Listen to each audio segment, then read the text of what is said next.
আমাকে অন্তর ফাটে যায়, অন্তরটা ফাটে যায়। বোর সাথে কথা বলতে পারি না, ছেলে মেয়ে, বাবা মা, এদের সঙ্গে আমাদের যোগাযোগ হয় না।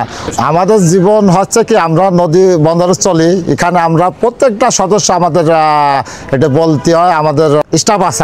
আমাদের জীবনের কাহিনী হচ্ছে নদী পথে চলি, কলকাতা চলি, অনেক দ্রুত রাস্তা, অনেক জায়গায় আমরা সময় মতো বাচ্চা ছেলেমেয়ের সঙ্গে আমরা কথা বলতে পারতেছি না, হয়তো নেট থাকে না, অনেক কষ্ট লাগে। তারপরে আমরা নদী পথে আসি, আমার জীবনটাই তো নদীতে আসি।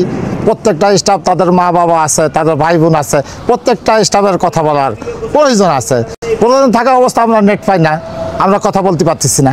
সে একটা আয়ত্ত আসি, তখন যে কি একটা আনন্দ লাগে, আমরা কেমন যেন আমাদের সব মানে যা হারাই গেছিলো সব কিছু আমরা কাছে পেয়ে গেছি। কত যে একটা আনন্দ, আমাদের জীবনের যে কষ্ট দুঃখ যা ছিল সব শেষ হয়ে যায় আমাদের বাচ্চা কাচ্চা, বউ ছেলে মেয়ে, বাবা মা পাইলে। ছুটি বলতে না, এটা পাবলিক ডিপার্টমেন্ট, তো যে কোনো মুহূর্তে কাজ আছে, যে কোনো মুহূর্তে কাজ নেই, এই পজিশনে আমরা যাই চাকরির জন্য। চাকরির ক্ষেত্রে মানে আমরা জীবনটারে মানে অনেক কষ্ট ত্যাগ স্বীকার করে আমরা যাইতে হয়। এই ডিপার্টমেন্টে দীর্ঘদিন চাকরি করতেছে, চাকরির জীবনটাই কষ্ট, পরের অধীনে চাকরি করি। আর মানুষকে সন্তুষ্ট না রাখলে কোনো জায়গায় ভালো থাকা যায় না। তো ডিপার্টমেন্ট আছে বাংলাদেশে, কোনো চাকরি তেমন নেই, যার কারণে আমরা এই কষ্ট ভোগ করে এই ডিপার্টমেন্ট